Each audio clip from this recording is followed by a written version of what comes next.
Hi there, Chris Whelan here from Chris Whelan Coaching. I want to talk to you today about why some businesses feel easy to work in, others feel like they're hard work every day. Let me start with a very simple question. Why do some businesses feel so much easier to work in and others feel like hard work every day? I don't mean easy as in quiet, I mean steady, controlled, less stressful. And similarly, I don't mean hard as in busy, I mean draining, heavy, always firefighting. Most business owners I work with, tradies, lawyers, accountants, IT specialists, know exactly what I'm talking about. You can feel it when you walk in. I'll give you an example. Two small businesses in Wellington, similar size, similar clients, similar pricing actually. On paper they should be performing about the same, but one feels different the moment you step inside. People talk openly, problems get dealt with early, work flows. Even when it's busy it feels under control. On the other one, conversations are cautious, small issues hang around, people move quietly on, particularly the good ones, and the owner's right in the middle of everything, fixing things that really shouldn't need them anymore. So what's the difference? It's not effort, it's not intelligence, it's definitely not luck. It's culture, plain and simple. That's the difference. Now forget posters on the wall or big value statements. Culture is just how work actually gets done. It's how decisions get made when things aren't clear. It's how mistakes get handled. It's what happens when pressure hits.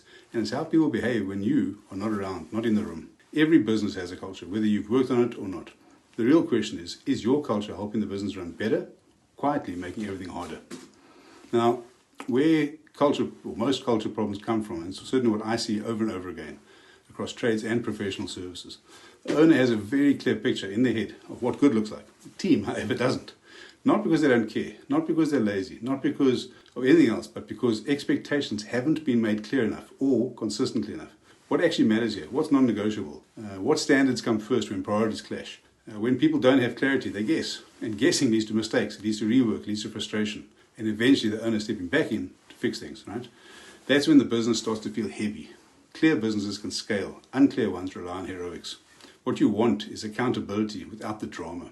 Accountability obviously is a key area where culture goes wrong. Accountability doesn't mean being a hard ass. It means being fair. In strong cultures, expectations are clear.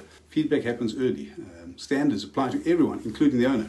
In weaker cultures, issues get ignored until they blow up, and then accountability feels personal rather than professional. Most New Zealand teams, in my view, are fine being held to a standard. Where they struggle with is silence, inconsistency, or double standards. Sort things out early, calmly, and fairly, and trust goes up, not down.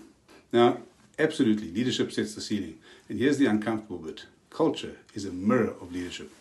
What you tolerate becomes normal. What you avoid becomes the standard. What you role model becomes the culture. No workshop or policy can fix that.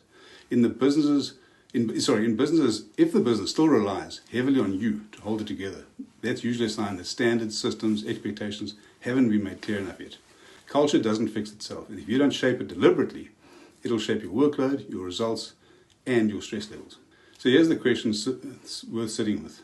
Is your culture making the business run easier or harder than it needs to be? Because when culture is working, the business feels lighter. The team steps up, problems get solved early. And you're not carrying everything yourself. That's not luck, that's leadership, done deliberately. If this is of interest to you, give me a shout. Drop a comment in the link below.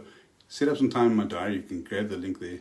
And let's make sure that your culture takes your business forward and fast. All the best, cheers.